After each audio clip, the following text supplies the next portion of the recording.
Bonjour à tous et bienvenue dans cette vidéo de revue de marché sur les indices. Donc je fais du long terme compte tenu du fait que nous avons fini le trimestre, le mois et la semaine ce vendredi. Nous sommes le 30 septembre, samedi. Donc je commence par le S&P long terme, c'est-à-dire en trimestriel, puisqu'il nous reste plus qu'un trimestre avant la fin de l'année. C'est un peu indécis, j'ai envie de dire. Alors, on garde à l'esprit qu'on a une saisonnalité qui est négative pour le mois d'octobre. En général, à partir de la mi-septembre jusqu'à, grosso modo, le 20-21 octobre, les 3 premières semaines d'octobre, c'est plutôt baissier. Après, on a souvent une période où c'est mitigé, ça baisse, ça monte, on ne sait pas trop de direction. Et puis après, en novembre, en général, vers la mi-novembre, ça commence à prendre une direction haussière ou baissière, suivant l'année, mais en général c'est haussier avec un rallye de Noël qui arrive derrière. Ça, c'est le classique, on va dire, de l'évolution du marché. Ce n'est pas nécessairement ce qui se passe tous les ans, donc il faut relativiser, mais c'est vrai que d'une façon générale, le mois d'octobre est négatif. Donc, ça ne veut pas dire que le trimestre sera négatif puisque il y a 3 mois. Dans le mois d'octobre négatif, on peut très bien avoir 2 mois positifs derrière et à l'arrivée, ça nous donne un trimestre positif. Donc en plus, au mois d'octobre, nous avons les résultats des entreprises du Q3 qui vont sortir. Donc le S&P, il a un support à 4163,50. C'est le support à ne pas enfoncer pour garder cette tendance haussière. Je rappelle qu'en Ishimoku, une Tenkan suit une tendance. Elle borde une tendance à la hausse. Là, vous voyez qu'avec l'épisode Covid, on a clôturé en dessous. La Kijun a repoussé les prix à la hausse. On est reparti. Donc, on avait une alerte baissière ici qui a été invalidée par la Kijun qui a renvoyé les prix à la hausse, puisque la Kijun va nous donner un signal haussier ou baissier. Donc là, l'idée, c'est qu'on préserve cette Tenkan à 4163,50 pour ne pas donner une alerte baissière. C'est ce qui s'est produit ici. On a eu la cassure ici, ça nous a bien donné une alerte baissière et on est resté en dessous, donc on restait bien techniquement baissier, on va dire. Et là, le trimestre précédent, on est passé au-dessus. Donc on a redonné une impulsion haussière qui a invalidé normalement cette alerte baissière ici. Maintenant, ce trimestre qui vient de se terminer, donc le Q3, est négatif puisqu'il est rouge. Mais on reste quand même au-dessus de la Tenkan. Donc tant qu'on reste au-dessus de cette Tenkan, on garde un biais baissier avec une potentielle reprise de la hausse sur cassure des derniers points hauts, ou au moins d'aller chercher les derniers points hauts, quitte à faire un double top par exemple avant un renversement un peu plus profond, on va dire. L'idée ici, c'est qu'on a eu une correction en 3 bougies rouges. On a eu une correction de cette correction, avant de savoir si on repart à la hausse ou pas, en 3 bougies bleues. Donc logiquement, on doit avoir une rouge derrière. C'est bien ce qui s'est produit. Donc maintenant, est-ce que ce rouge-là est destiné à nous refaire 3 rouges dans l'idée d'aller chercher cette Kijun à 3510, ou alors est-ce qu'on repart à la hausse ici, genre on vient chercher le niveau de support ici à 4163 en octobre, puisque mois négatif, on vient chercher ça, et puis les 2 autres mois nous renvoient à la hausse pour aller chercher les 4806, et donc on aurait à l'arrivée une mèche ici avec une bougie bleue qui pourrait remonter ici. Donc tout ça c'est de la prospective, personne n'en sait rien si ça va monter ou si ça va baisser. On va voir déjà les résultats des entreprises. Les premiers qui sont déjà sortis ne sont pas forcément extraordinaires, donc c'est toujours la même chose. Il y a les résultats, c'est une chose, mais après il y a le discours qui dit qu'est-ce qu'on attend pour l'année suivante. Donc pour le moment, les idées un peu fondamentales macro nous disent qu'on aurait une récession en 2025, donc sachant que nous sommes en 2023, ceux qui voient ça, ils voient très loin et ils risquent pas trop de se mouiller. Donc est-ce que ça serait plutôt récession en 2024? C'est peut-être ce que vont nous dire les CEO des entreprises diverses et variées qui vont sortir leurs résultats en disant oui, c'est pas bon pour le Q3 et pour le Q4, on s'attend pas forcément à mieux et en 2024, possible récession, blabla, blabla. Et donc à ce moment-là, on aurait une poussée vers le bas qui nous casserait les 4163 pour aller chercher cette fameuse Kijun sur le Q4 2023. A contrario, s'ils sont un peu plus optimistes, on pourrait dire que ça repartirait. Donc c'est pour ça que l'incertitude est là, elle est importante, puisqu'on ne sait pas si oui ou non il va y avoir récession, en fonction de oui ou non la Fed va monter ses taux. Je ne vous fais pas le discours, vous êtes au courant, c'est un petit peu l'idée, donc c'est pour ça que c'est très difficile d'analyser. La seule chose qu'on peut dire, c'est oui, on a eu 3 bougies rouges, on a 3 bougies bleues, et celle-là, voilà, elle s'arrête un petit peu au milieu de nulle part, elle clôture au-dessus des 50% de la bougie précédente, donc logiquement ça garde un biais positif, c'est vraiment le niveau ici qu'il faut surveiller. Tant que ce niveau-là tient, on va dire qu'on garde le bon bout, mais si par contre il est enfoncé, là ça sera une autre chanson. Donc d'un point de vue mensuel, là on retrouve une idée un petit peu plus précise, j'ai envie de dire, puisque mon niveau de Tenkan trimestriel, qui est ici, correspond à la Kijun mensuelle. Ça veut dire que tant qu'on reste au-dessus de ce niveau-là, on ne donne pas de signal vendeur. Maintenant, vous voyez qu'on a 2 bougies rouges, donc il m'en manque une troisième qui correspondrait au mois d'octobre. Donc on pourrait très bien avoir cette troisième rouge pour le mois d'octobre, même avec une mèche en dessous, hein, mais clôture au-dessus, c'est ça qui est important, la clôture au-dessus des 4163, et à ce moment-là, on pourrait reprendre la tendance haussière, donc en novembre, décembre. Voilà, l'idée pour le moment elle est là. Alors ce que j'aime pas trop, c'est la lagging span qui est en train de casser, hein, à travers, qui passe à travers sa bougie. Ça veut dire quoi? Ça veut dire que si on descendait chercher la Kijun, elle va vraiment être plus basse, hein, puisque au mois d'octobre, elle va se trouver ici. Et après, pour remonter, ben voilà, il y a un petit souci.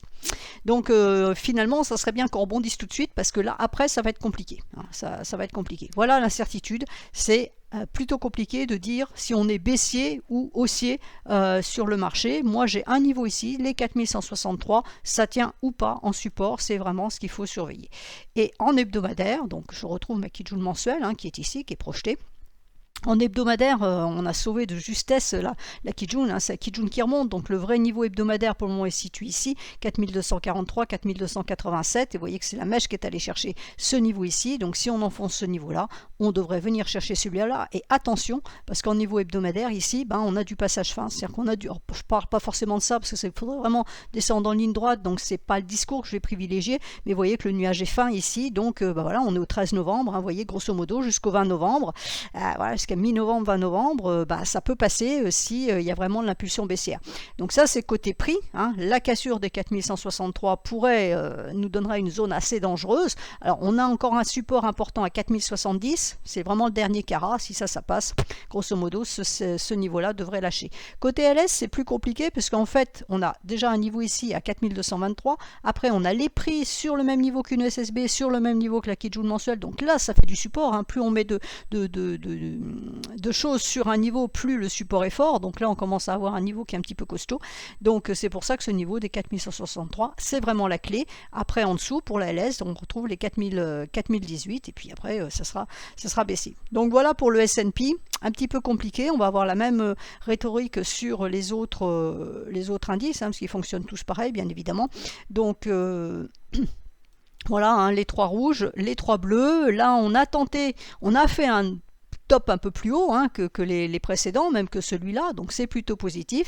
Donc le niveau à surveiller ici, c'est la Tenkan, un même discours que sur le S&P, à 32 747. Tant que ce niveau-là tient en support, on va dire pas de problème. Par contre, si ça casse, bah, ça serait les derniers points bas ici à aller chercher sur les 28 630, voire la Kijun, si vraiment ça voulait vendre méchamment, on va dire, vers les 27 453.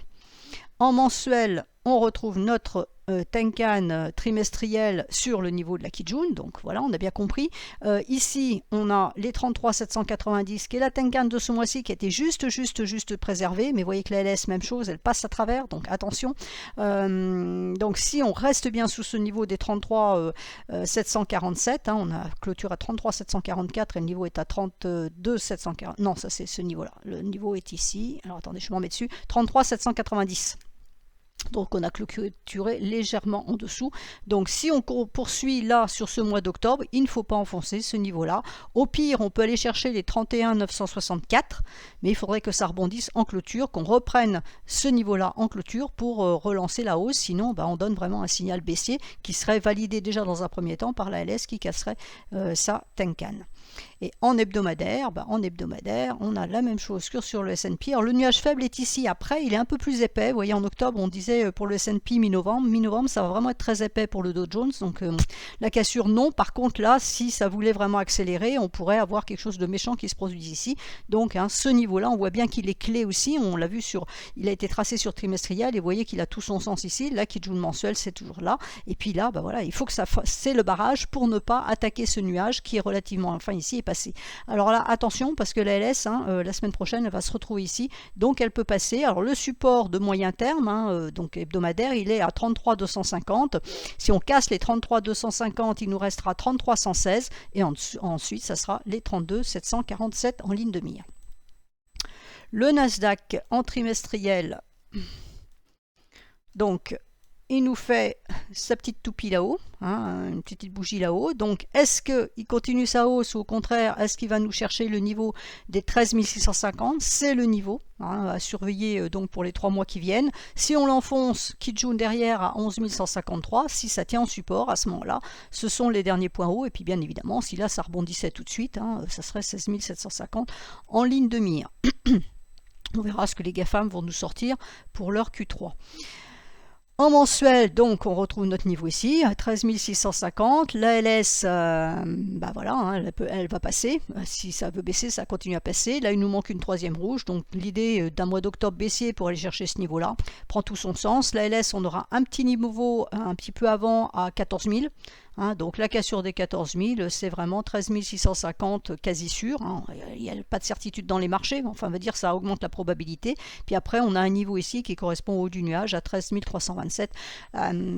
Pour moi, ça ne devrait pas enfoncer jusqu'ici, sauf si on prenait vraiment une tendance très baissière, parce que si on traverse le nuage, ça veut dire qu'on marque un renversement de tendance de long terme. Donc attention, hein, ça serait dangereux. Donc j'y crois pas trop. Le nuage est suffisamment épais pour que ça ne passe pas. Le Nasdaq, il est haussier depuis des mois, hein, c'est le moins qu'on puisse dire. On n'arrive même pas à le trouver tellement, voilà. Hein, depuis le point bas ici en 2010, hein, c'est haussier. Vous voyez, quand il a attaqué la Kijun ici, avec le Covid, c'est remonté aussi sec. Donc là, par contre, on est vraiment resté en dessous. Donc c'est vraiment une correction profonde qui a été faite.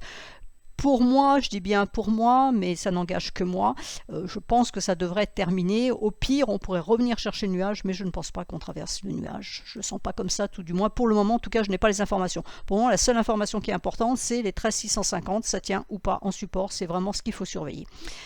Et en hebdomadaire, voilà, hein, on a une correction qui latéralise, hein, qui est légèrement baissière ici. On a la Kijun en support à 14 451. Si ça lâche, on aura en dessous les 13 950 et notre fameuse Kijun mensuelle ici sur ce niveau. Alors par contre, c'est vrai qu'en hebdomadaire, hein, vous voyez que là, donc d'un point de vue moyen terme, hein, ce qui ne remet pas l'idée long terme en cause, on pourrait passer puisque le nuage est relativement fin et donc ça jusqu'à voilà, on va dire jusqu'à début décembre, hein, il y a un danger potentiel. Donc vous voyez, si on descend tranquillement pépère ici, on a un support ici à 12 882, mais après il n'y a plus grand chose. Ensuite, indice européen, donc le DAX, on va se le mettre en trimestriel. Donc en trimestriel, alors lui pour moi il nous fait vraiment un avalement baissier. Alors je relativise toujours ces bougies, surtout sur le long terme, mais pour le moment, force est de constater que ici on avait un avalement baissier, là aussi à chaque fois ça fonctionne. Donc là il est un peu moins important, la bougie est un peu moins importante, mais enfin elle a quand même ravalé la bougie du Q2, hein, donc c'est quand même baissier. On a fait un point haut plus haut, mais on a fait un double point haut ici, hein, sur le trimestriel, donc je pense que l'idée d'aller chercher les 14 250, ça fait relativement sens. En mensuel, il faut casser la Tenkan mensuelle qui est ici à 15 275. Donc si on la casse, on va chercher la Kijun mensuelle qui est la Tenkan trimestrielle à 14 250. La LS est passée, hein, elle est passée sous ces prix là en clôture, donc normalement elle peut continuer à baisser. Donc invalidation bien évidemment si aussi on a un rebond et qu'on casse les derniers points hauts, hein. Il faut bien recasser les derniers points hauts pour dire qu'il n'y a plus d'idée baissière dans les tuyaux, qu'on repart à la hausse. Bon, de mon point de vue, ça devrait casser. En hebdomadaire, on a cassé la Kijun, donc on a bien donné déjà un signal vendeur. On a un niveau ici de résistance qui est à surveiller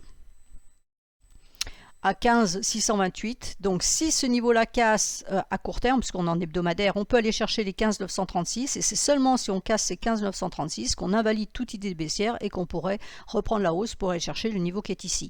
A contrario, la cassure de cette Tenkan mensuelle, hein, on l'a vu, à 15 276 nous donne bien le niveau qui est en bas ici. On peut rentrer ici dans le nuage. La LS, elle a ce même niveau à casser, hein, elle est déjà dans sa bougie, donc si ça casse ici, ben on a un petit niveau ici, peut-être intermédiaire qui pourra freiner momentanément les prix sur les 14 340, mais globalement ici c'est une Kijun mensuelle, donc si on arrive jusqu'ici on ira chercher ce niveau là, quitte à le taper juste en mèche, hein, mais on ira chercher ce niveau là, donc qui est la Tenkan trimestrielle. Et enfin le CAC. Alors le CAC en trimestriel, donc lui il est vraiment baissier, hein.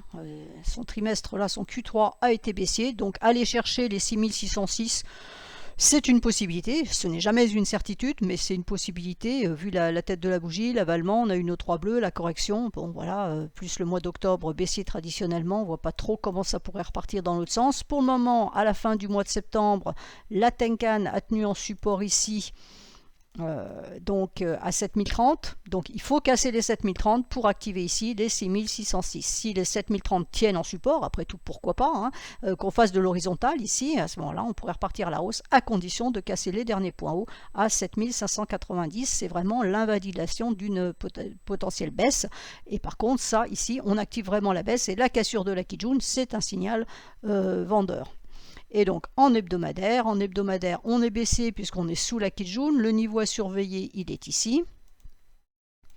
C'est les 7186. Si on les repasse, on peut aller chercher la Kijun ici à 7310, donc on va dire en court terme, hein, dans la semaine, à surveiller si ce niveau casse ou pas. Si ce niveau casse, ça veut dire qu'à court terme, moyen terme, puisqu'on est en hebdomadaire, on pourrait retourner chercher les derniers points hauts qui sont ici. La LS ici, elle a un support à 7110, la cassure des 7110 nous donne la cassure ici des 7030, qui nous enverrait vers le bas du nuage, et donc là Kijun mensuel ici. Donc pour le moment, on va dire que le CAC, il est dans une espèce de latéralisation, il ne sait pas trop dans quel sens il veut aller.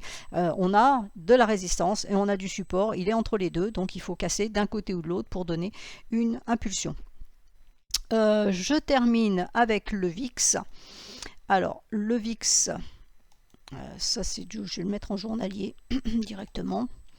Voilà, le VIX en journalier, donc vous avez toutes les projections qui vous disent que tout va bien. Donc je suis sur la plateforme TradingView, hein, donc les projections se font en mettant dans les indicateurs ici, en allant chercher Ishimoku Cloud et en mettant Anthony F50, et vous avez tout ce qu'il faut. Donc le VIX pour le moment, à court terme, il est repassé haussier puisqu'il est repassé de l'autre côté de son nuage. Là, la semaine qui vient de se terminer, enfin vendredi en l'occurrence, il a cassé sa Kijun Weekly, donc il a fait une correction ici, mais il a repris sa Kijun Weekly, ce qui veut dire qu'à moyen terme, je me remets sur la, voilà, hein, la Kijun Weekly elle est là, ça reste haussier. Maintenant, on a une droite de tendance ici qui bloque les prix.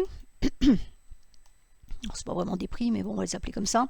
La droite de tendance ici, et vous voyez cette droite de tendance, pourquoi elle est importante? Parce qu'en fait, elle nous a bloqué la lagging span, et c'est ça, dans le système Ishimoku, ce qui est important, c'est ce phénomène-là, c'est-à-dire que les prix ont cassé la droite de tendance et étaient techniquement haussiers, mais la lagging span en clôture ici, donc de la bougie, de cette bougie-là, puisque ce sont les prix en clôture, n'a pas cassé la droite de tendance, et donc n'a pas validé de poursuite haussière. Donc le 27 septembre, on est bien parti à la hausse, mais on est venu clôturer, et là, on est repassé en dessous.